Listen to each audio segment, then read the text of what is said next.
नमस्कार बच्चों, हम लोगों ने सॉल्ट ब्रिज के बारे में पढ़ लिया था। चलिए आज हम लोग सॉल्ट ब्रिज के क्वेश्चन से चालू करते हैं। असली में मेन फंक्शन क्या है, मेरी बात सुनना बहुत ध्यान से। सॉल्ट ब्रिज का मेन फंक्शन क्या है, आज हम लोगों को 2014 जी से चालू करना है। सॉल्ट ब्रिज का मेन फंक्शन क्या है, आप मेरी बात समझे। सॉल्ट ब्रिज का मेन फंक्शन क्या है बच्चों? सॉल्ट ब्रिज का जो मेन फंक्शन है वो ये है कि करंट एक इलेक्ट्रोलाइटिक सॉल्यूशन से दूसरे इलेक्ट्रोलाइटिक सॉल्यूशन में फ्लो कर सके। कंप्लीट करता है ना इनर सर्किट। करंट एक इलेक्ट्रोलाइटिक सॉल्यूशन से दूसरे इलेक्ट्रोलाइटिक सॉल्यूशन में हम फ्लो कर सके, उसी समय पर सॉल्यूशन आपस में मिक्स ना हो, बट आयंस एक से दूसरे में जा सके, पर सॉल्यूशन मिक्स नहीं होना चाहिए। मेरी बात समझने की कोशिश करना, मैं अपने वर्ड्स को रिपीट कर रहा हूं। करंट एक इलेक्ट्रोलाइटिक सॉल्यूशन से दूसरे इलेक्ट्रोलाइटिक सॉल्यूशन में फ्लो कर सके, बस उसी समय पर सॉल्यूशन आपस में मिक्स ना हो, बट आयंस एक से दूसरे में जा सके, बस मिक्स नहीं होना चाहिए सॉल्यूशन। अब उन्होंने क्वेश्चन क्या पूछा था कि गैल्वेनिक सेल के अंदर सॉल्ट ब्रिज के लिए क्या क्या फंक्शन है।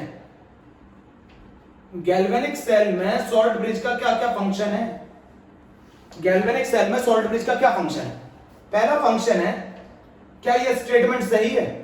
Salt bridge does not participate in net cell reaction. In net cell reaction, मेरी बात समझना बहुत ध्यान से। सॉल्ट ब्रिज कभी भी पार्टिसिपेट नहीं करता नेट सेल रिएक्शन में, यह स्टेटमेंट बिल्कुल सही है। सॉल्ट ब्रिज का काम है इंटरनल सर्किट को कंप्लीट कर देना। करंट एक इलेक्ट्रोलाइटिक सॉल्यूशन से दूसरे इलेक्ट्रोलाइटिक सॉल्यूशन में मूव कर सके, फ्लो कर सके, बट सॉल्यूशन मिक्स नहीं होने चाहिए। यह फंक्शन है मेन सॉल्ट ब्रिज का। सॉल्यूशन मिक्स नहीं होने चाहिए, आयंस एक से दूसरे में जा सके, बट सॉल्यूशन मिक्स नहीं होना चाहिए। मेरी बात समझना, सॉल्ट ब्रिज कभी भी नेट सेल रिएक्शन में पार्टिसिपेट नहीं करता। ये बहुत इंपॉर्टेंट पॉइंट है। ये पहला ऑप्शन बिल्कुल सही है। सेकंड ऑप्शन में बता दूं, इधर सुनिए। सॉल्ट ब्रिज एक इन्वर्टेड यू ट्यूब है ना, मैंने आपको बताया था कुछ ऐसा ही कंटेनर था। सुनना बहुत ध्यान से। यहां पर मान लीजिए जिंक आयन का कंसेंट्रेशन ज्यादा हो गया, ये एनोड साइड है। यहां पर मान लीजिए सल्फेट आयन का कंसेंट्रेशन ज्यादा हो गया। मैं आपको बता दूं, अगर जिंक यहां से फ्लो करके, ये सॉल्ट ब्रिज है, अगर जिंक यहां से यहां फ्लो करके जाएगा या सल्फेट यहां से यहां फ्लो करके आएगा तो बहुत ज्यादा समय लगेगा, बहुत ज्यादा समय लगेगा। बेटा सॉल्ट ब्रिज के अंदर ऐसी कोई ताकत नहीं है, ऐसी कोई पावर नहीं है कि वो इन आयंस को डिफ्यूज होने से रोक सके। सॉल्ट ब्रिज इन दोनों सॉल्यूशन को मिक्स होने से रोकता है, बट वो जिंक आयन या सल्फेट आयन को यहां से यहां डिफ्यूज होने से रोक सके, ऐसी सॉल्ट ब्रिज में कोई ताकत नहीं है कि वो जिंक आयन और सल्फेट आयन को यहां से यहां डिफ्यूज होने से रोक सके। बट जिंक को यहां से यहां आने में या सल्फेट को यहां से यहां आने में बहुत ज्यादा समय लगेगा। इसके लिए आपको गैल्वेनिक सेल बहुत लंबे समय तक यूज करनी पड़ेगी। मेरी बात समझ रहे हैं? जिंक आयन यहां से यहां डिफ्यूज हो सकते हैं, सल्फेट यहां से यहां डिफ्यूज हो सकते हैं, बट ऐसा करने में इन्हें बहुत ज्यादा डिस्टेंस कवर करना पड़ेगा या फिर बहुत ज्यादा समय लगेगा। इसीलिए हम इसके अंदर किसको ले लेते हैं? KCl को ले लेते हैं। KCl सॉल्ट ब्रिज में मैंने क्या ले लिया? मान लो KCl ले लिया, तो यहां पर कौन मूव करेगा? Cl minus. यहां पर कौन मूव करेगा? K plus. अगर एक K प्लस यहां मूव करेगा तो जो पीछे K प्लस है वो भी एक कदम मूव करेगा, पीछे जो K प्लस है वो भी एक कदम मूव करेगा। यहां पे Cl माइनस मूव करेगा तो यहां पे और पीछे जो Cl माइनस है वो भी मूव करेंगे, पीछे जो Cl माइनस है वो भी मूव करेंगे। आयंस का क्या बेहतरीन मूवमेंट हुआ है, क्या आयंस का क्या बेहतरीन मूवमेंट हुआ है। अगर K प्लस यहां मूव करेगा तो पीछे जो K प्लस है वो भी मूव करेंगे, ये भी मूव करेगा, ये भी मूव करेगा।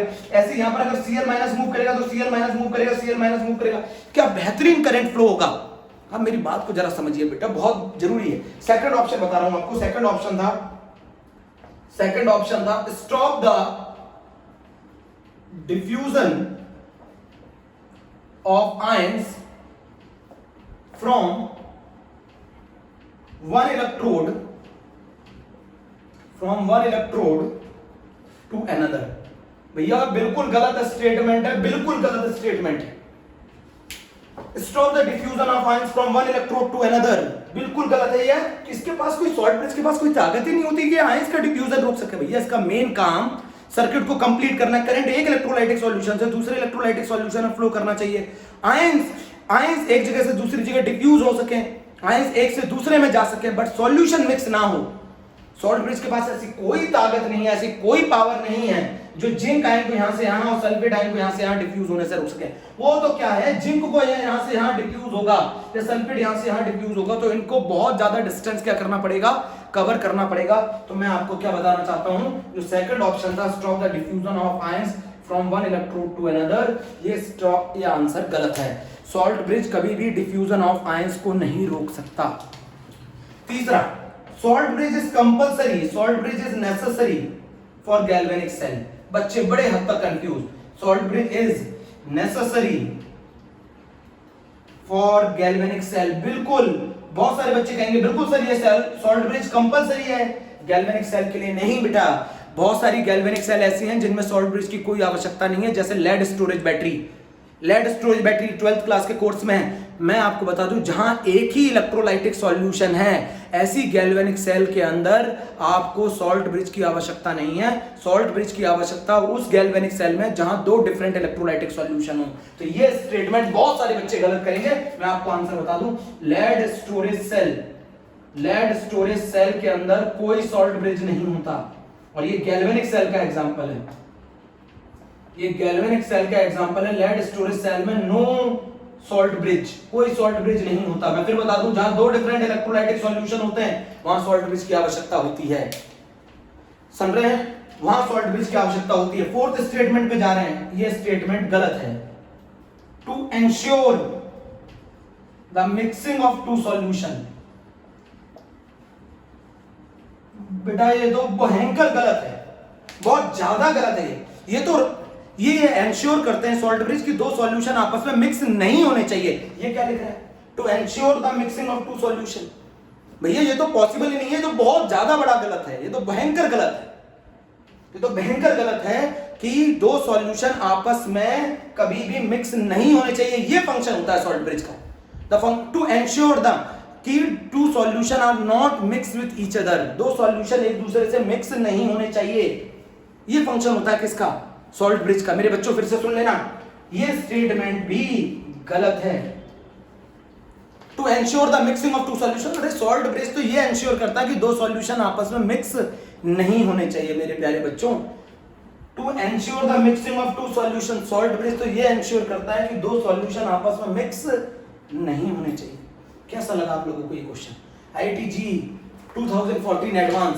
फंक्शन बताइए सॉल्ट ब्रिज का क्या होता है? सॉल्ट ब्रिज का फंक्शन होता है एक इलेक्ट्रोलाइटिक सॉल्यूशन से दूसरे इलेक्ट्रोलाइटिक सॉल्यूशन में करंट फ्लो कर सके, बट उसी समय पर सॉल्यूशन आपस में मिक्स ना हो, बट आयंस एक जगह से दूसरे में जा सके, पर सॉल्यूशन मिक्स नहीं होना चाहिए।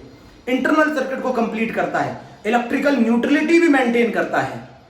सॉल्ट ब्रिज के अंदर ऐसी कोई पावर नहीं है कि वो आयंस का डिफ्यूजन रोक सके। वो तो जिंक आयन को एक कंटेनर से दूसरे में जाने में बहुत लंबा डिस्टेंस कवर करना पड़ेगा, इसीलिए हम जिंक आयन यहां से यहां डिफ्यूज, इसीलिए हम इसके अंदर क्या लेते हैं, इलेक्ट्रोलाइट लेते हैं KCl।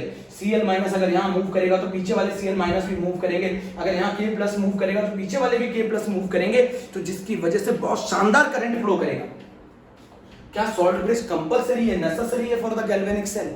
बिल्कुल गलत स्टेटमेंट। बहुत सारी ऐसी गैल्वेनिक सेल है जिसमें सॉल्ट ब्रिज की आवश्यकता नहीं है। जहां दो डिफरेंट इलेक्ट्रोलाइटिक सॉल्यूशन आएंगे वहां सॉल्ट ब्रिज की आवश्यकता है। To ensure the mixing of the two solution, ये दो सॉल्यूशन को मिक्स होने से रोकता है, उनको मिक्स नहीं करता है। क्या क्लियर हो गया क्वेश्चन? क्या क्लियर हो गया? चलिए बच्चों, बहुत अच्छा, बहुत शानदार। आप लोग, अब मैं एक CBSE के हिसाब से भी बता दूं, CBSE में 2 नंबर का क्वेश्चन आएगा, what is the function of salt bridge. CBSE में 2 मार्क्स का क्वेश्चन आता है, what is the function of salt bridge. तो कर लेंगे बच्चों, क्वेश्चन बता रहा हूं, फंक्शन ऑफ सॉल्ट ब्रिज, बहुत इंपॉर्टेंट टॉपिक पढ़ाना है। Function of salt bridge, function of salt bridge में पहला क्या लिखेंगे, इट कंप्लीट, जो मैं बोल रहा हूं वो लिखना है, इट कंप्लीट इंटरनल सर्किट। आप ये पॉइंट लिख सकते हैं बच्चों, आप ये भी लिख सकते हैं, इट कनेक्ट ऑक्सीडेशन हाफ से एंड रिडक्शन हाफ से, ये भी बात लिख सकते हैं। It complete the internal circuit, it connect the oxidation half cell and reduction half cell. तीसरा पॉइंट, इट मेंटेन द, ये स्कूल लेवल पर बता रहा हूं, it maintain electrical neutrality, it maintain the electrical neutrality. अगर आप और चाहें तो it avoid liquid junction potential. It ensure that two solution not mix. It ensure बच्चों, it ensure the two electrolytic solution. It ensure the two electrolytic solution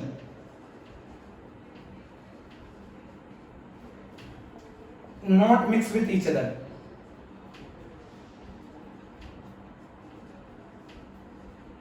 ये ensure करता है कि दो सॉल्यूशन आपस में मिक्स ना हो.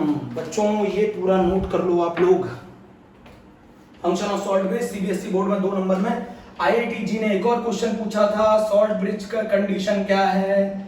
मैंने आप लोगों को लास्ट टर्म पे सिखाया था कंडीशन ऑफ सॉल्ट ब्रिज. बच्चों कंडीशन ऑफ सॉल्ट ब्रिज की क्या कंडीशन है. कंडीशन ऑफ सॉल्ट ब्रिज मेरे प्यारे बच्चों, तो कंडीशन ऑफ सॉल्ट ब्रिज ये है कि आयनिक मोबिलिटी, आयंस की स्पीड, आयंस का movement, ionic mobility of cation and anion should be same. IIT का क्वेश्चन है, शुड बी सेम 2004 या 5 में से. Ionic mobility of cation and anion should be same.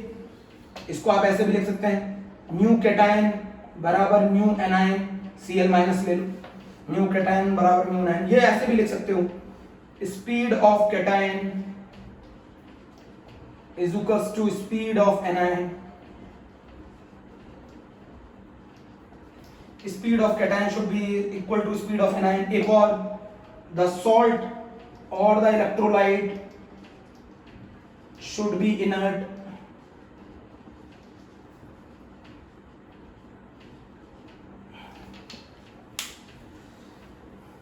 चलिए आगे चलते हैं.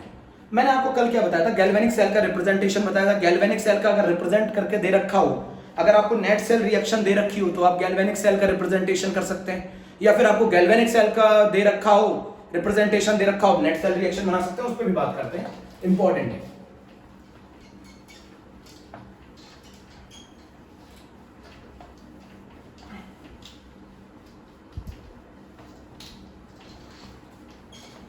चलिए मैंने आपको कल क्या बताया था, इधर सुनना मेरे प्यारे बच्चों बहुत ध्यान से. मैंने आपको बताया था, मान लीजिए अगर मैं गैल्वेनिक सेल ऐसे लिख दूं, Zn चेंजेस इनटू Zn+2, बीच में सॉल्ट ब्रिज, ये एक्वस है, एक्वस वाले का कंसंट्रेशन लेंगे जब हम क्वेश्चन करेंगे न्यूमेरिकल, और यहां लिख देता हूं Ag प्लस से Ag. ये मैंने गैल्वेनिक सेल का रिप्रेजेंटेशन दे रखा है. आप इसको देखकर एक नेट सेल रिएक्शन बना सकते हैं. बोलो, आप इसको देखकर एक नेट सेल रिएक्शन बना सकते हैं. कैसे? इसका मतलब कौन सी साइड है, ये वाली एनोड, ये वाली साइड कौन सी है, कैथोड. कैथोड पे क्या होता है, रिडक्शन. कैथोड कैसा टर्मिनल होता है, पॉजिटिव. एनोड कैसा, एनोड पे क्या होता है, ऑक्सीडेशन. एनोड कैसा टर्मिनल होता है, नेगेटिव. ये कहां होता है, लेफ्ट में. ये कहां होता है, राइट. बताओ क्या इक्वेशन बनेगी, एनोड पर ए लिख दूं यहां पर, zinc changes into Zn+2 +2 electron, 2 electron का लॉस किया जिंक ने. ये एनोड की इक्वेशन है. कैथोड की equation, silver ion +1 electron changes into silver. अब ये मैंने दोनों इक्वेशन बना ली. मुझे इलेक्ट्रॉन कैंसिल करने पड़ते हैं बेटा. इसमें एक फैक्टर आता है जब हम इक्वेशन बनाते हैं, नेट एन. ये होते हैं number of electrons involved in this reaction. Redox reaction में कितने इलेक्ट्रॉन इन्वॉल्व होते हैं, तो मैं बता दूं, जितने इलेक्ट्रॉन कैंसिल होते हैं ना, उतने इलेक्ट्रॉन इन्वॉल्व होते हैं. जितने इलेक्ट्रॉन हम कैंसिल करते हैं ना, उतने इलेक्ट्रॉन्स उस रिएक्शन में इन्वॉल्व होते हैं. उतने ही इलेक्ट्रॉन इन्वॉल्व होते हैं. सब सिखा रहा हूं, आप धीरे धीरे सीखना.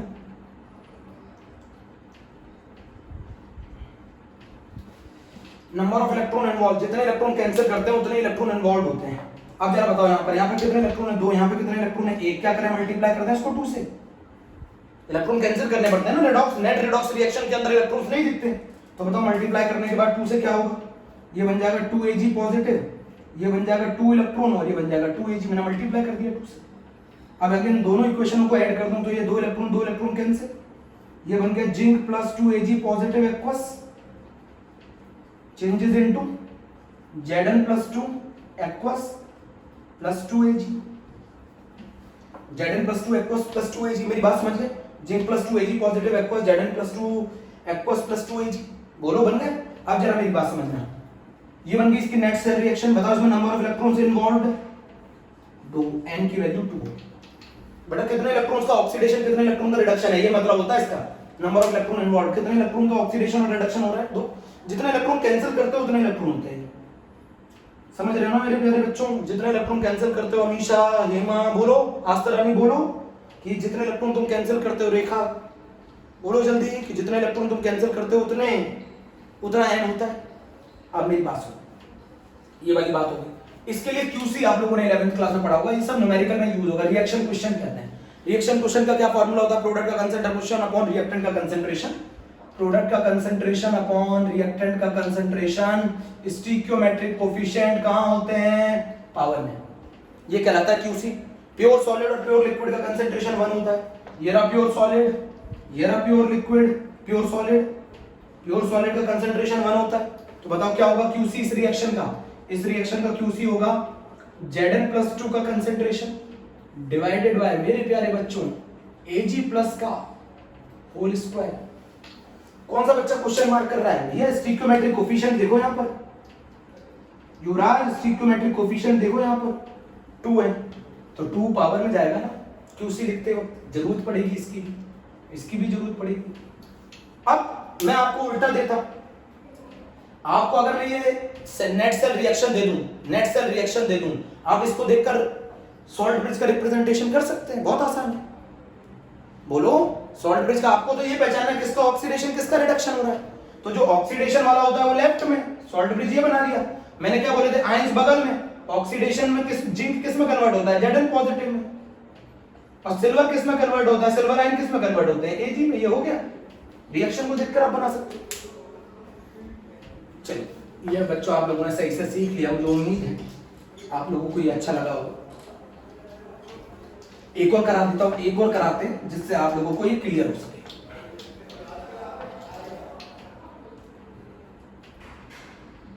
बच्चों एक और कराते हैं। एक और कंसेप्ट ये है कि मान लो अगर मैं आपको एक Al से Al+3 दे दूं, ये रिप्रेजेंटेशन गैल्वेनिक सेल का दे दिया, और Ni+2 से चेंजेस इनटू Ni दे दिया। ठीक है, मान लो इसका कंसंट्रेशन मैंने आपको दे दिया C1, इसका कंसंट्रेशन मैंने दे दिया आपको C2। C1 molar, C2 molar है ना। मुझे नेट सेल रिएक्शन लिखनी है, नंबर ऑफ इलेक्ट्रॉन इन्वॉल्वड निकालने हैं, नंबर ऑफ इलेक्ट्रॉन इन्वॉल्वड निकालने हैं, नेट सेल रिएक्शन लिखनी है। सुन लिया ना ध्यान से? और QC लिखना है। चलिए तो एनोड पे क्या होगा जरा मुझे बताओ। एनोड कैसा टर्मिनल है? नेगेटिव।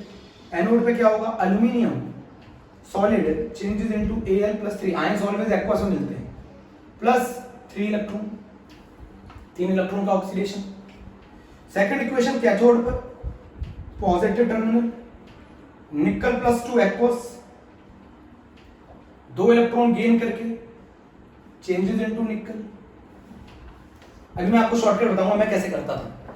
अब जरा बताओ इलेक्ट्रॉन कितने? इसमें 2 इलेक्ट्रॉन इन्वॉल्वड है, इसमें 3 कैंसिल करना है इलेक्ट्रॉन को। ऊपर वाली इक्वेशन को 2 से मल्टीप्लाई करो, नीचे वाली इक्वेशन को 3 से। बताओ क्यों इक्वेशन बनेगी? 2Al changes into 2Al+3 plus 6 electron, और ये बन जाएगा 3Ni+2 plus 6 electron changes into 3Ni। अब जरा कैंसिल कर दो इन इलेक्ट्रॉन्स को, तो नंबर ऑफ इलेक्ट्रॉन्स इन्वॉल्वड कितने आ गए? 6। नंबर ऑफ इलेक्ट्रॉन्स इन्वॉल्वड 6 आ गए। तो इक्वेशन होंगी 2Al plus 3Ni+2, 2Al+3 plus 3Ni। ये एक्वस, ये एक्वस, ये सॉलिड, ये solid. Number of electrons involved है 6। अगर मैं आपसे बोलूं QC लिखूं तो QC होगा क्या? प्रोडक्ट का कंसंट्रेशन, बाकी तो सॉलिड है, Al+3 का स्क्वायर डिवाइडेड बाय निकल +2 की पावर 3। सही है। QC बराबर क्या हो गया? C1 का स्क्वायर अपॉन C2 का क्यूब। बोलो जल्दी। C1 का स्क्वायर, C2 का क्यूब। अब आप बोलो मैं इसको कैसे डायरेक्ट करता हूं। मेरा तरीका भी देख लेना, शॉर्टकट तरीका है मेरा, वो भी देख लो आप।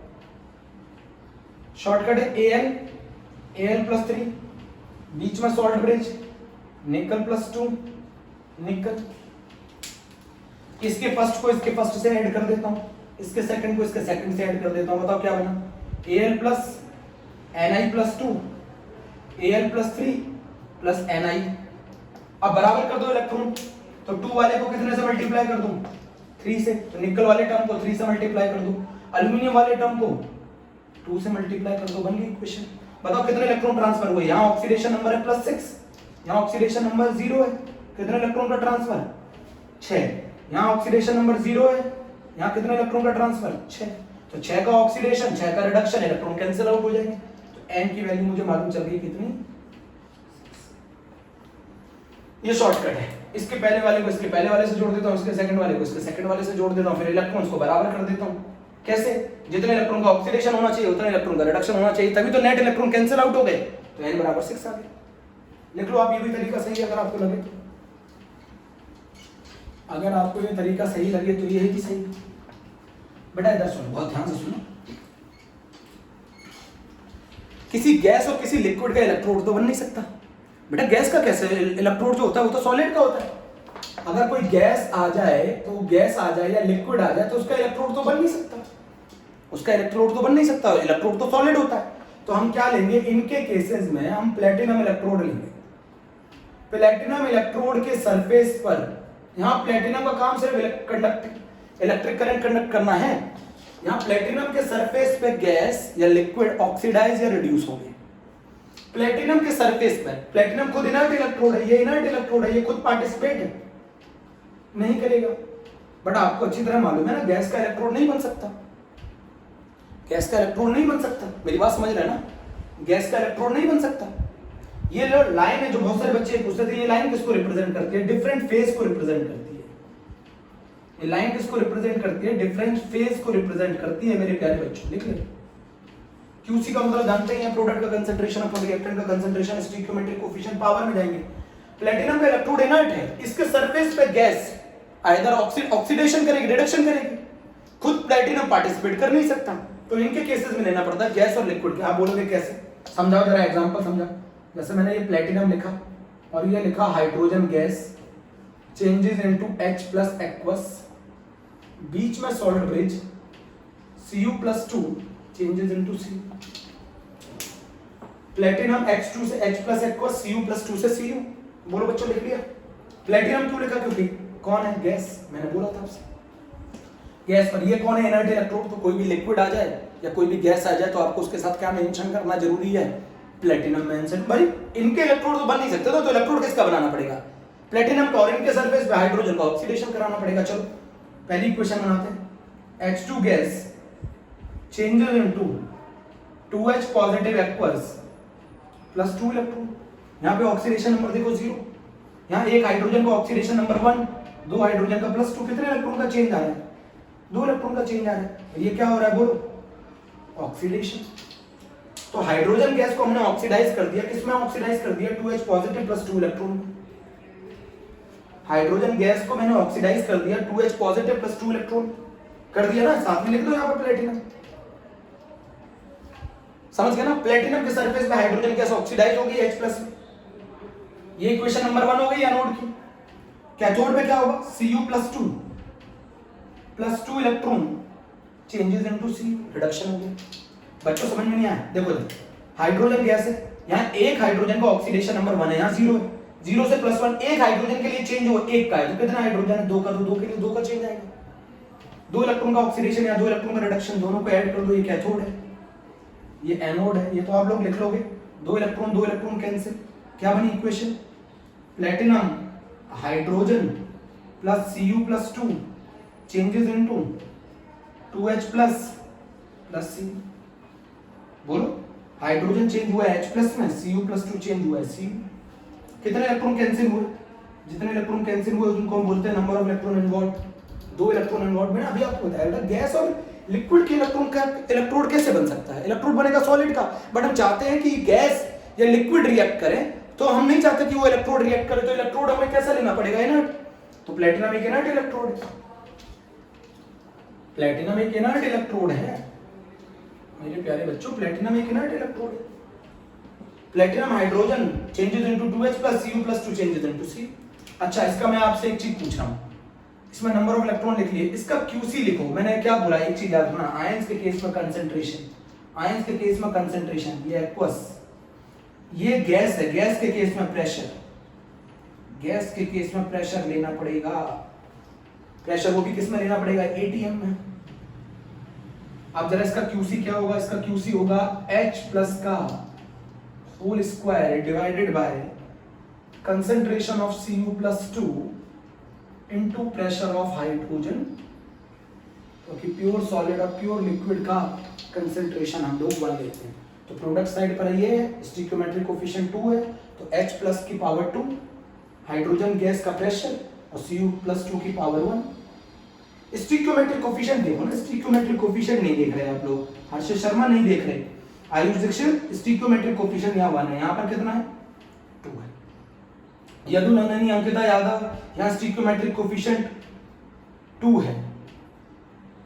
कुशाग्र सुन रहे हैं ना मेरी बात, यहाँ स्टिक्योमेट्रिक कोफिशिएंट 2 है, यहाँ स्टिक्योमेट्रिक कोफिशिएंट 1 है। आयंस के केस में कंसंट्रेशन, गैस के केस में प्रेशर। मेरी बात सुनिए, चलो मैंने आपको एक फॉर्मूला और बता दूं जो आपको पिछले टाइम में भी बताया था मैंने। H प्लस का जो कंसंट्रेशन होता है वो 10 की पावर माइनस pH के बराबर होता है। H आयन का कंसंट्रेशन 10 की पावर माइनस pH के बराबर होता है। मेरी बात सुनिए बहुत ध्यान से, H आयन का कंसंट्रेशन 10 की पावर माइनस pH के बराबर होता है। लिखा, बोलो। वाटर के अंदर H प्लस आयन का कंसंट्रेशन, मैं 25 डिग्री सेंटीग्रेड की बात कर रहा हूँ, 298 केल्विन की बात कर रहा हूँ। H आयंस का कंसंट्रेशन होता है 10 की power minus 7 molar. OH ions का कंसंट्रेशन, ये सब रिक्वायर्ड होगा न्यूमेरिकल में, 10 की पावर माइनस 7 मोलर। नोट कर लो प्यारे बच्चों, मैंने आपको ये बता दिया है कि अगर मैं आपको कोई क्वेश्चन दे दूं तो आप उसको गैल्वेनिक सेल के रिप्रेजेंटेशन को देखकर आप एक नेट सेल रिएक्शन बता सकते हैं, क्यूसी लिख सकते हैं, नंबर ऑफ इलेक्ट्रॉन ट्रांसफर बता सकते हैं, कितने इलेक्ट्रॉन इन्वॉल्व हुए, जितने इलेक्ट्रॉन कैंसिल होंगे उतने इलेक्ट्रॉन इन्वॉल्व होंगे, जितने इलेक्ट्रॉन कैंसिल होंगे उतने इलेक्ट्रॉन इन्वॉल्व होंगे।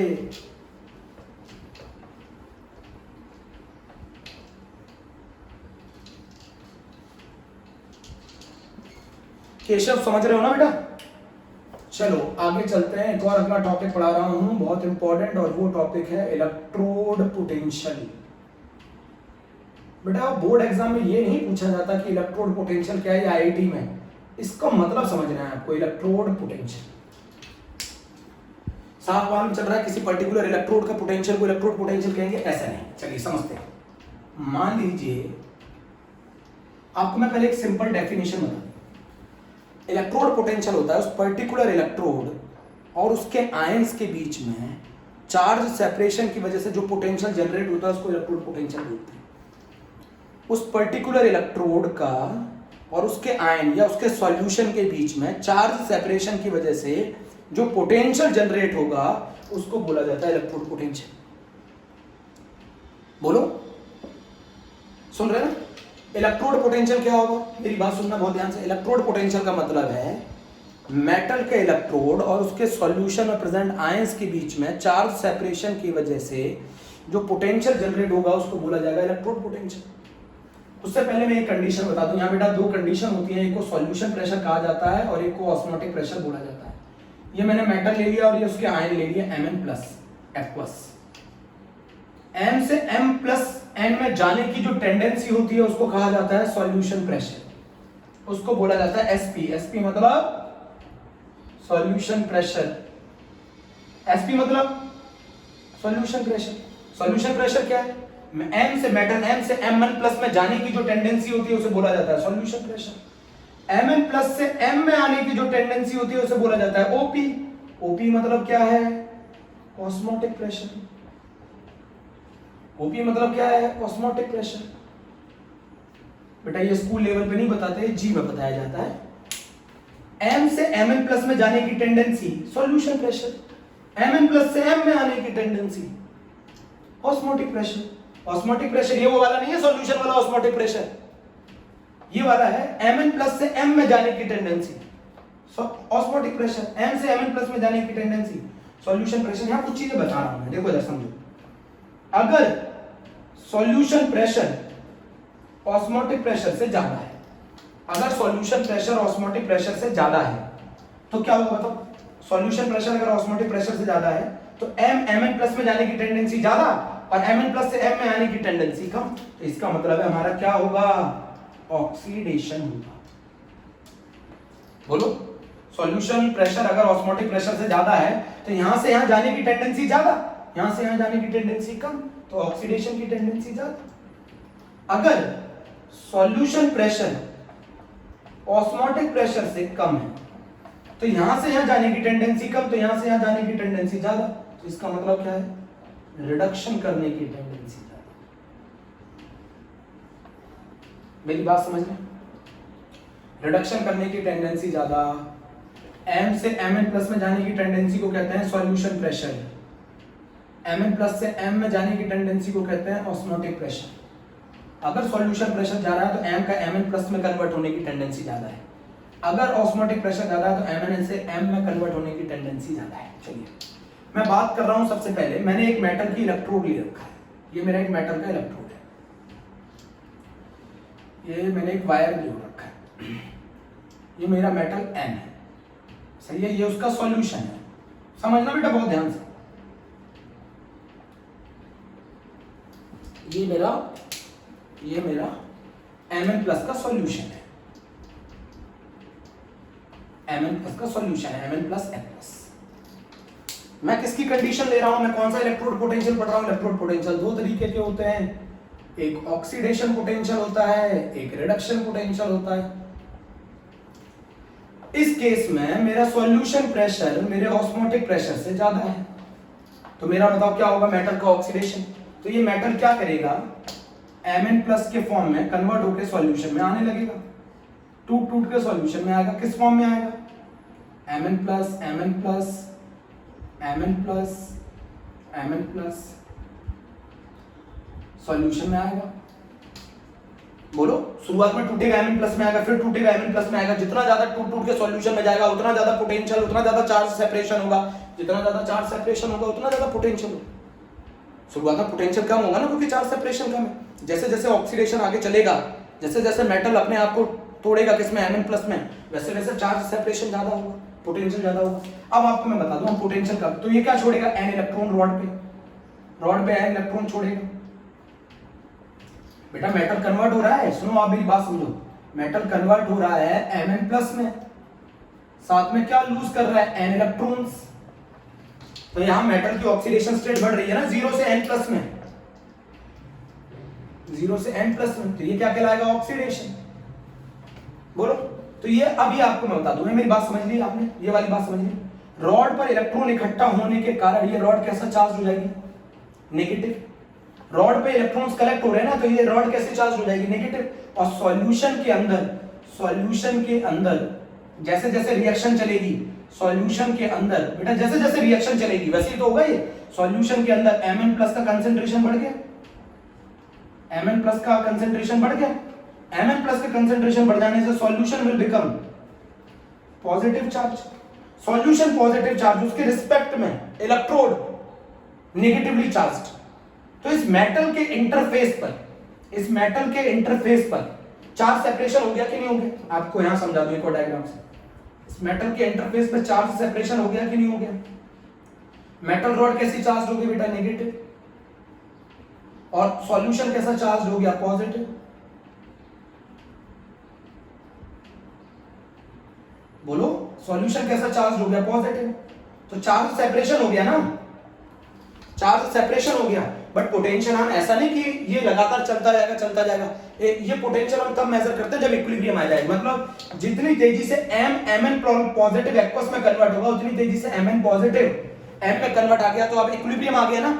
जितने M टूट के Mn प्लस में जाएंगे उतने Mn प्लस इलेक्ट्रॉन गेन करके M में आएंगे, इक्विलिब्रियम आ गया ना बेटा। जब तक ये आयंस टूटते रहेंगे तब तक तो पोटेंशियल लगातार बढ़ता रहेगा, कंसंट्रेशन Mn प्लस का आयंस का कंसंट्रेशन बढ़ता रहेगा। एक समय आ जाएगा इससे ज्यादा ये आयोनाइज नहीं हो सकता, एक समय आ जाएगा ना, इक्विलिब्रियम आ जाएगा ना, इससे ज्यादा आयोनाइज नहीं हो सकता। उस समय पे देखेंगे चार्ज सेपरेशन, उस समय पे उसको बोला जाएगा इलेक्ट्रोड पोटेंशियल। मेरी बात नहीं समझे, M लगातार टूट रहा है Mn प्लस में, N इलेक्ट्रॉन छोड़ रहा है, rod negatively charge, solution positively charge, metal electrode और उसके सॉल्यूशन के बीच में चार्ज सेपरेशन की वजह से जो पोटेंशियल जनरेट हुआ उसको क्या कहा जाएगा, इलेक्ट्रोड पोटेंशियल। और अगर ये चार्ज सेपरेशन ऑक्सीडेशन की वजह से हुआ है, ऑक्सीडेशन करने की वजह से हुआ है तो इसको ऑक्सीडेशन पोटेंशियल कहेंगे। अगर ये चार्ज सेपरेशन रिडक्शन करने की वजह से हुआ है तो इसको रिडक्शन पोटेंशियल कहेंगे। मेरी बात समझो बेटा, इस बार आपके मेटल की जो टेंडेंसी है वो Mn प्लस में कन्वर्ट होने की ज्यादा है, तो मेटल टूट के Mn प्लस में कन्वर्ट हो रहा है, Mn प्लस में कन्वर्ट हो रहा है, Mn प्लस में कन्वर्ट हो रहा है, कंसंट्रेशन बढ़ता जा रहा है। एक समय आ जाएगा अब इससे ज्यादा वो Mn प्लस में कन्वर्ट नहीं हो सकता। क्यों? क्योंकि वो जितना Mn प्लस में कन्वर्ट होगा उतना Mn प्लस इलेक्ट्रॉन लेकर M में कन्वर्ट हो जाएंगे। इक्विलिब्रियम आ गया, इक्विलिब्रियम आ गया। इक्विलिब्रियम आ जाने पर मेटल के इलेक्ट्रोड और उसके सॉल्यूशन के बीच में चार्ज डिफरेंस की वजह से, चार्ज सेपरेशन की वजह से, चार्ज सेपरेशन की वजह से, चार्ज डिफरेंस की वजह से जो पोटेंशियल जनरेट होगा मेटल की rod, metal electrode and it's ions के बीच में, एंड इट्स आयंस कह लो या फिर क्या कह लो, इलेक्ट्रोलाइटिक सॉल्यूशन कह लो, उसका इलेक्ट्रोलाइटिक, इसी मेटल का इलेक्ट्रोलाइटिक सॉल्यूशन, मेटल और उसके आयंस या मेटल और उसके इलेक्ट्रोलाइटिक सॉल्यूशन, मेटल या उसके आयंस या मेटल या उसके इलेक्ट्रोलाइटिक सॉल्यूशन के बीच में चार्ज सेपरेशन की वजह से, चार्ज डिफरेंस की वजह से जो पोटेंशियल जनरेट होगा उसको इलेक्ट्रोड पोटेंशियल कहेंगे। अगर ये चार्ज सेपरेशन ऑक्सीडेशन की वजह से आया है तो इसे ऑक्सीडेशन पोटेंशियल कहेंगे। अगर ये चार्ज सेपरेशन ऑक्सीडेशन की वजह से आया है तो इसे ऑक्सीडेशन पोटेंशियल कहेंगे। मेरी बात ही नहीं समझे आप? मेरी बात बताओ, समझो मेरी बात को कि मेटल M लगातार टूट टूट के Mn प्लस में जा रहा है, Mn प्लस में जा रहा है, Mn प्लस लगातार सॉल्यूशन में बढ़ रहा है। एक समय ऐसा आएगा अब इससे ज्यादा वो Mn प्लस में कन्वर्ट नहीं, क्योंकि उल्टा होने लगेगा, Mn प्लस अब इलेक्ट्रॉन खाकर M में कन्वर्ट होने लगेगा, इक्विलिब्रियम आ जाएगा। इक्विलिब्रियम आने पर उस मेटल की इलेक्ट्रोड और उसके सॉल्यूशन के बीच में चार्ज सेपरेशन की वजह से जो पोटेंशियल जनरेट होगा उसको बोला जाएगा इलेक्ट्रोड पोटेंशियल। यहां ऑक्सीडेशन हो रहा है, इसका मतलब क्या है? सॉल्यूशन प्रेशर ऑस्मोटिक प्रेशर से ज्यादा। बेटा अगर ज्यादा समझ में नहीं आया तो इतना याद रख लो, मेटल के इलेक्ट्रोड और उसके इलेक्ट्रोलाइटिक सॉल्यूशन के बीच में चार्ज सेपरेशन की वजह से जो पोटेंशियल जनरेट होता है उसे इलेक्ट्रोड पोटेंशियल कहते हैं। अगर ये चार्ज सेपरेशन ऑक्सीडेशन करने की वजह से आया है तो इसे ऑक्सीडेशन पोटेंशियल कहते हैं। अगर ये चार्ज सेपरेशन रिडक्शन करने की वजह से आया तो रिडक्शन पोटेंशियल कहते हैं। अभी भी नहीं समझे? पोटेंशियल है क्या? पोटेंशियल ये बताता है कि कितनी टेंडेंसी है किसी मेटल इलेक्ट्रोड की ऑक्सीडाइज होकर Mn प्लस में जाने की या फिर किसी Mn प्लस की M में आने की, टेंडेंसी बताता है। मेरी अभी भी बात नहीं समझी? मेटल का इलेक्ट्रोड और उसके सॉल्यूशन के बीच में चार्ज सेपरेशन की वजह से जो पोटेंशियल जनरेट होगा उसको बोला जाता है इलेक्ट्रोड पोटेंशियल। और अगर ये चार्ज सेपरेशन ऑक्सीडेशन की वजह से आया है तो इसे ऑक्सीडेशन पोटेंशियल बोलेंगे, और अगर ये चार्ज सेपरेशन रिडक्शन की वजह से आया है तो रिडक्शन पोटेंशियल बोलेंगे। अभी भी नहीं समझी? सुनिए पूरा, अब जरा समझो बेटा। मेटल लगातार टूट रहा है Mn प्लस में, एक समय आएगा इसका कंसंट्रेशन बढ़ जाएगा, अब ये क्या करेगा? उल्टा करने लगेगा, Mn प्लस से N इलेक्ट्रॉन लेकर M में कन्वर्ट होने लगेगा, इक्विलिब्रियम आ जाएगा ना। उस इक्विलिब्रियम के वक्त में मेटल के इलेक्ट्रोड और उसके सॉल्यूशन के बीच में जो चार्ज सेपरेशन है उसकी वजह से जो पोटेंशियल जनरेट है उसको इलेक्ट्रोड पोटेंशियल बोला जाता है। सिंपल वर्ड्स में अगर कोई पूछ ले इलेक्ट्रोड पोटेंशियल क्या है, तो metal electrode and it's electrolytic solution के बीच में चार्ज सेपरेशन की वजह से जो पोटेंशियल जनरेट है उसे इलेक्ट्रोड पोटेंशियल कहते हैं। अगर ये इलेक्ट्रोड पोटेंशियल ऑक्सीडेशन की वजह से जनरेट है तो इसे ऑक्सीडेशन पोटेंशियल कहेंगे। अगर ये पोटेंशियल रिडक्शन की वजह से जनरेट है, चार्ज सेपरेशन अगर रिडक्शन की वजह से जनरेट हो रहा है तो इसे रिडक्शन पोटेंशियल कहेंगे। ऑक्सीडेशन पोटेंशियल की कहानी मैंने थोड़ी सी समझ में आ गई हो बच्चों, मुझे बता देना। यहां से हम लोग न्यूमेरिकल वाले टॉपिक पे पहुंच रहे हैं। मेरे बच्चों बहुत ध्यान से सुनो। पोटेंशियल कैसे बताया जाता है? ई से पोटेंशियल बताया जाता है। कहां से कहां कन्वर्ट हो रहा है? M से Mn प्लस में, M से Mn प्लस में ऑक्सीडेशन हो रहा है ना, M से Mn प्लस में। मैंने पहले बता रखी है, लाइन क्या बताती है? Phase difference. ये सॉलिड है, ये एक्वस है, इसको बोला जाएगा ऑक्सीडेशन पोटेंशियल। ई M से Mn प्लस में कन्वर्ट हो रहा है, ऑक्सीडेशन पोटेंशियल। अगर मैं इसी ऑक्सीडेशन पोटेंशियल को स्टैंडर्ड कंडीशन में ले लूं, स्टैंडर्ड कंडीशन में ले लूं, आप बोलेंगे standard condition, temperature 25 degree centigrade या 298 केल्विन, प्रेशर अगर गैस होगी तो उसका प्रेशर 1 atm, कंसंट्रेशन 1 मोलर। मैं फिर बता दूं, स्टैंडर्ड कंडीशन पे कंसंट्रेशन का कोई फर्क नहीं पड़ता, क्योंकि आप कंसंट्रेशन चेंज नहीं कर सकते। अगर आपने कंसंट्रेशन चेंज कर दिया तो ये नॉन स्टैंडर्ड इलेक्ट्रोड पोटेंशियल हो जाएगा, क्योंकि कंसंट्रेशन 1 मोलर होना चाहिए आयन का, प्रेशर 1 atm होना चाहिए, टेम्परेचर 298 केल्विन होना चाहिए, तब जाके वो स्टैंडर्ड कंडीशन बोली जाती है। उस समय पर जो आप पोटेंशियल मेजर करोगे उसको बोला जाएगा एसओपी। क्या बोला जाएगा?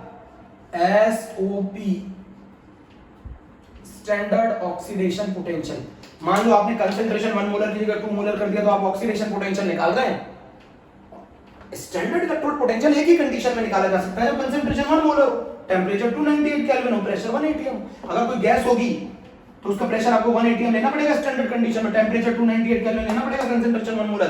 कोई बच्चा कहता है सर मैं तो कंसंट्रेशन चेंज कर रहा हूं, 2 मोलर ले रहा हूं। अरे भैया तूने 2 मोलर ले लिया तो ऑक्सीडेशन पोटेंशियल निकाल रहा है, स्टैंडर्ड ऑक्सीडेशन पोटेंशियल नहीं निकाल रहा, क्योंकि स्टैंडर्ड ऑक्सीडेशन पोटेंशियल निकालते वक्त तो कंसंट्रेशन 1 ही मोलर होना चाहिए। स्टैंडर्ड ऑक्सीडेशन पोटेंशियल निकालते वक्त तो कंसंट्रेशन 1 मोलर होना चाहिए, स्टैंडर्ड कंडीशन होनी चाहिए ना बच्चों। मेरी बात कुछ को समझ में आ गई है? चलो मैं फिर बोल रहा हूं, स्टैंडर्ड कंडीशन पर स्टैंडर्ड इलेक्ट्रोड पोटेंशियल पे कोई इफेक्ट नहीं होता कंसंट्रेशन का, एसओपी पर कोई इफेक्ट नहीं होता कंसंट्रेशन का। रीजन है क्योंकि वो सिर्फ 1 मोलर कंसंट्रेशन पे निकाला जाता है। एसओपी 1 मोलर कंसंट्रेशन पे निकाला जाता है, उस पर कंसंट्रेशन का कोई इफेक्ट होगा ही नहीं। बात ही नहीं समझ रहे। अगर कंसंट्रेशन तुम चेंज करोगे तो तुम ऑक्सीडेशन पोटेंशियल पे इफेक्ट होगा ना, एसओपी पे कोई इफेक्ट नहीं होगा। इसकी बात हम न्यूमेरिकल पर उस जब आएगा, न्यूमेरिकल टॉपिक आएगा तब बात करेंगे, ठीक है। अब मैं आपको एक और चीज बता दूं, यहां नोट कर लेना। आपको मैं बता दूं, ऑक्सीडेशन पोटेंशियल को अगर आप रिडक्शन पोटेंशियल में कन्वर्ट करना चाहते हैं तो उसके आगे माइनस लगा दीजिए। अगर आप ऑक्सीडेशन पोटेंशियल को रिडक्शन पोटेंशियल में कन्वर्ट करना चाहते हैं तो उसके आगे माइनस लगा दीजिए। उल्टा भी कर सकते हैं, अगर आप रिडक्शन पोटेंशियल ऑक्सीडेशन पोटेंशियल को रिडक्शन पोटेंशियल में कन्वर्ट करना चाहते हैं तो उसके आगे माइनस लगा दीजिए। कन्वर्ट कर सकते हैं, इंटर कन्वर्टेड। एक बात और समझ लीजिए, ऑक्सीडेशन पोटेंशियल रिडक्शन पोटेंशियल का इनवर्सली है। अगर किसी का ऑक्सीडेशन पोटेंशियल ज्यादा है तो उसका रिडक्शन पोटेंशियल कम होगा। भाई ऑक्सीडेशन पोटेंशियल हमें बताता क्या, मैं यहां पे लिख रहा हूं, ऑक्सीडेशन पोटेंशियल हमें बताता है किसी के ऑक्सीडाइज होने की टेंडेंसी, किसी मेटल इलेक्ट्रोड की ऑक्सीडाइज होने की टेंडेंसी,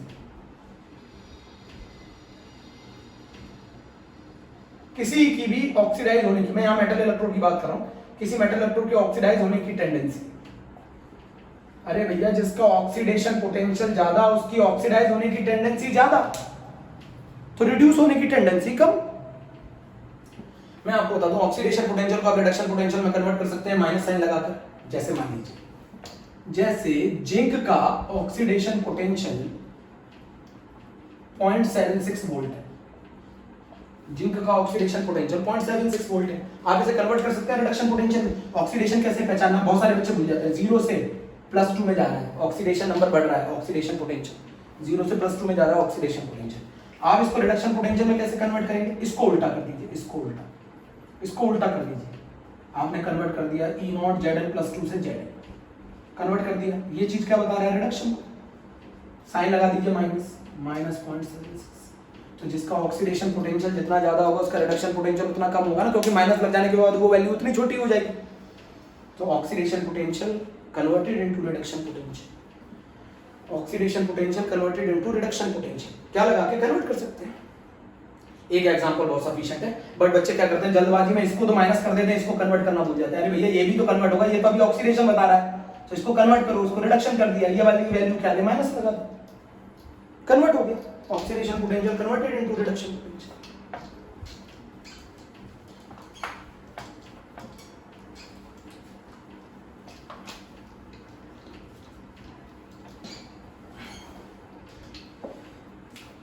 बच्चों सिमिलरली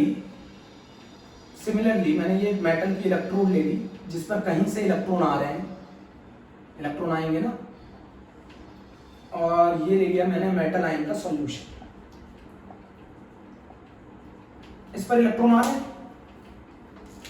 इस पर इलेक्ट्रॉन आ रहे हैं, एन इलेक्ट्रॉन, ये मेटल रॉड है। सॉल्यूशन में कौन प्रेजेंट है, Mn plus, Mn plus, Mn plus, Mn plus. इस केस में ऑस्मोटिक प्रेशर ज्यादा है हमारे सॉल्यूशन प्रेशर से, तो इस बार हमारे मेटल आयन की क्या टेंडेंसी है, रिड्यूस होने की टेंडेंसी ज्यादा है। मैं क्या समझा रहा हूँ आपको, समझा क्या रहा हूँ मैं, रिडक्शन पोटेंशियल। इस बार मेरे मेटल आयन क्या करेंगे, इन इलेक्ट्रॉन को एक्सेप्ट करेंगे, गेन करेंगे और किस में कन्वर्ट हो जाएंगे, एम सॉलिड में। मेरे मेटल आयन इन इलेक्ट्रॉन की तरफ अट्रैक्ट होंगे, इन इलेक्ट्रॉन को अट्रैक्ट करेंगे, कन्वर्ट हो जाएंगे। जब इलेक्ट्रॉन यहां से कंज्यूम होंगे, इस रॉड से जब इलेक्ट्रॉन कंज्यूम होंगे, मैं बेटा रफ कर रहा हूं, बता रहा हूं, इस रॉड से जब इलेक्ट्रॉन कंज्यूम होंगे, तो रॉड कैसे चार्ज, पॉजिटिव। इसीलिए तो मैं बोलता हूं कैथोड पॉजिटिव चार्ज होता है। और सॉल्यूशन कैसा चार्ज, क्योंकि एमएन आयन का कंसंट्रेशन घट रहा है, तो सॉल्यूशन कैसा चार्ज, नेगेटिव। बेटा लगातार मेटल आयन क्या कर रहे हैं, इलेक्ट्रॉन को कंज्यूम कर रहे हैं, तो इलेक्ट्रॉन कंज्यूम होंगे, कम होंगे, तो कैसा चार्ज बढ़ेगा, पॉजिटिव चार्ज। और सॉल्यूशन में Mn प्लस कम हो रहा है, तो सॉल्यूशन कैसा चार्ज होगा, नेगेटिव। बोलो सॉल्यूशन ऐसे भी पढ़ सकते हैं, सॉल्यूशन में Mn प्लस कम हो रहा है, तो सॉल्यूशन नेगेटिव। उसके कंपैरिजन में ये लेस नेगेटिव, तो ये पॉजिटिव। अभी सॉल्यूशन में Mn प्लस कम हो रहा है, तो सॉल्यूशन नेगेटिवली चार्ज्ड, और रॉड पे इलेक्ट्रॉन्स कम हो रहे हैं, तो रॉड पॉजिटिवली चार्ज्ड। तो दोनों के बीच में क्या जनरेट हो गया, चार्ज सेपरेशन जनरेट हो गया कि नहीं हो गया। फिर से बनाऊं डायग्राम आप लोगों के लिए,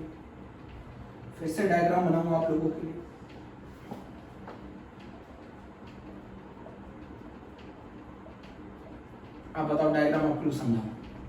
इस बार ये रॉड कैसी चार्ज हो गई है, बताओ, पॉजिटिव चार्ज हो गई है। और हमारा जो सॉल्यूशन है वो कैसा चार्ज हो गया है, अभी भी नहीं समझ में आया है ना अमन, सॉल्यूशन नेगेटिवली चार्ज हो गया। बोलो, तो चार्ज सेपरेशन हो गया ना। बताओ इस बार ये चार्ज सेपरेशन हुआ क्यों, ये चार्ज सेपरेशन हो गया ना मेटल आयन और मेटल इलेक्ट्रोड के बीच में, बट इस बार ये चार्ज सेपरेशन हुआ क्यों, रिडक्शन की वजह से हुआ ना, ये चार्ज सेपरेशन रिडक्शन की वजह से हुआ ना। मैं फिर से बोल रहा हूं, अच्छा एक चीज बताओ, जब कॉपर आयन सॉल्यूशन में से, आपने पढ़ा होगा टेंडेंस से, जब कॉपर आयन सॉल्यूशन में से इलेक्ट्रॉन गेन कर करके कॉपर में कन्वर्ट हो रहा था, तो सल्फेट का कंसंट्रेशन बढ़ गया था ना। तो वही तो बता रहा हूँ, सॉल्यूशन में अगर Mn प्लस कम होगा तो सॉल्यूशन नेगेटिवली चार्ज हो जाएगा, और ये इस पे लगातार इलेक्ट्रॉन को क्या कर रहा है, Mn प्लस लगातार इलेक्ट्रॉन को खा रहा है, तो हमारा जो रॉड होगी वो कैसी चार्ज हो गई, पॉजिटिव। तो रॉड पॉजिटिव, सॉल्यूशन नेगेटिव, तो दोनों के बीच में चार्ज सेपरेशन हो गया। चार्ज सेपरेशन की वजह क्या है, इस बार ये बताओ, चार्ज सेपरेशन की वजह क्या है। चार्ज सेपरेशन की वजह है रिडक्शन, इसीलिए इस पोटेंशियल को रिडक्शन पोटेंशियल बोला जाएगा। बताओ कैसे लिखोगे, Mn प्लस से M, ये कहलाएगा रिडक्शन पोटेंशियल, Mn प्लस से M, ये कहलाएगा रिडक्शन पोटेंशियल। स्टैंडर्ड कंडीशन में ले लो,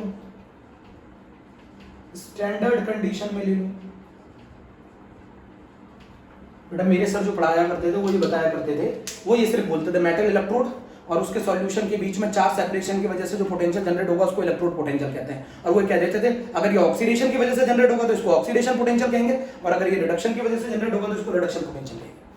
तो स्टैंडर्ड कंडीशन में मतलब वही प्रेशर 180 हम 1 बार भी लिख देते हैं, टेम्परेचर 298 केल्विन 25 डिग्री सेंटीग्रेड भी लिख देते हैं, कंसंट्रेशन 1 मोल, तो ये कहलाने लगेगा SRP, E not Mn plus से M, और ये कहलाने लगेगा SRP, standard reduction potential, standard reduction potential. आज के लिए इतना काफी है बच्चों।